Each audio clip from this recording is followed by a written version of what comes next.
एक और सवाल राहुल से मैं पूछना चाहूंगी। आज टाटा मोटर्स पर बड़ी खबर निकल कर आई है। मैनेजमेंट के साथ उन्होंने चर्चा की थी और उनका मानना है कि जेएलआर इस साल के तो अपने टारगेट्स अचीव कर पाएगा, लेकिन उसके अलावा जैगुआर लैंड रोवर के कुछ मॉडल्स उन्होंने डिसकंटिन्यू किए हैं, जिसके चलते जेएलआर के परफॉर्मेंस में इम्पैक्ट दिखाई देगा।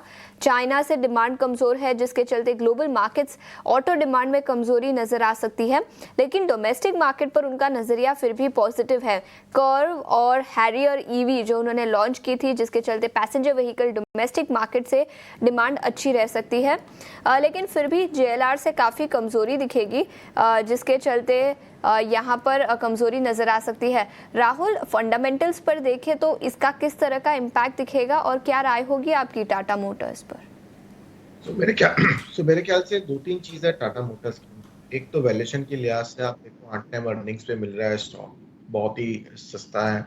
जिस तरह से सेल ऑफ भी देखने को मिले हैं, और ये जो आप बता रहे हैं ये सभी चीज फैक्टरिंग हो चुके हैं ये भाव में, इसके लिए ये वैल्यूएशन पे मिल रहा है कि चाइना स्लो डाउन है, कि जेएलआर के अंदर ओवरऑल ग्लोबली डिमांड कम रहेगा।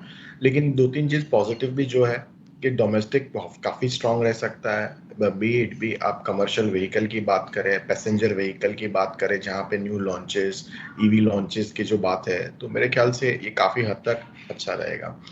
तो मुझे जो लग रहा है कि जिस तरह से हम नए पैसेंजर व्हीकल्स की लॉन्च की बात है और जो सेगमेंट में है, तो मेरे ख्याल से ये सेगमेंट काफी स्ट्रांग रह सकता है। ये कंज्यूमर वाला जो जो फोर व्हीलर पैसेंजर व्हीकल वाला जो सेगमेंट है, इलेक्ट्रिक व्हीकल वाला, तो ये काफी स्ट्रांग रह सकता है डोमेस्टिकली। प्लस आपका ये जो कमर्शियल व्हीकल वाला सेगमेंट भी काफी स्ट्रांग रह सकता है। तो मेरे ख्याल से जिस तरह से गिरावट देखी है स्टॉक के अंदर, तो मेरे ख्याल से रिस्क वर्सेस रिवॉर्ड काफी फेवरेबल हो चुका है। तो यहाँ से डाउनसाइड बहुत ही कम है, और मेरे ख्याल से डेफिनेटली जिस तरह से auto sector as a whole में हमने पिटाई देखी है, तो यहाँ से ये एक स्टॉक है कि यहाँ से अंडर परफॉर्म तो नहीं करेगा। यहाँ से रिस्क वर्सेस रिवॉर्ड फॉर्म तो मेरे ख्याल से डेफिनेटली लिया जा सकता है पोर्टफोलियो की।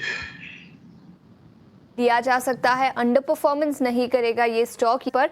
लेकिन इस बीच अल्ट्राटेक सीमेंट पर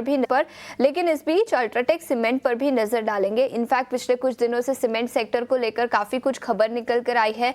4 महीने लगातार सीमेंट के प्राइसेस बढ़े हैं। फरवरी में बढ़े थे, मार्च में भी फिर एक बार बढ़े हैं, और मार्च एंड में usually volume growth financial year and में काफी अच्छा होता है।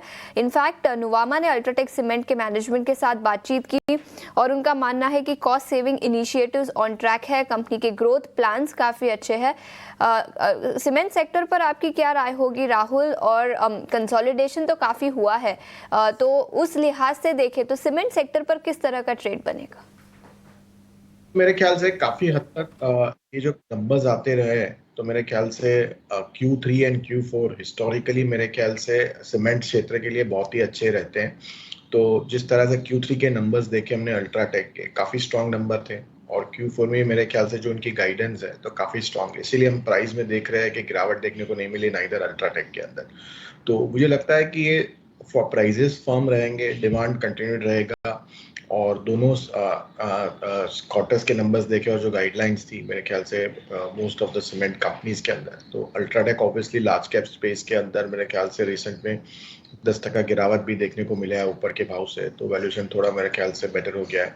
तो अल्ट्राटेक टॉप बेट रहेगा, फॉलोड बाय आप मिड कैप सीमेंट के अंदर जाएंगे, तो मेरे ख्याल से जेके सीमेंट काफी हद तक रिस्क वर्सेस रिवॉर्ड और वैल्यूएशन में ठीक रहेगा, और लास्ट क्वार्टर के नंबर्स भी ठीक ही थे। तो I feel that cement as a sector मेरे ख्याल से डेफिनेटली एलोकेशन किया जा सकता है और लिया जा सकता है लेवल्स के अंदर भी। अल्ट्राटेक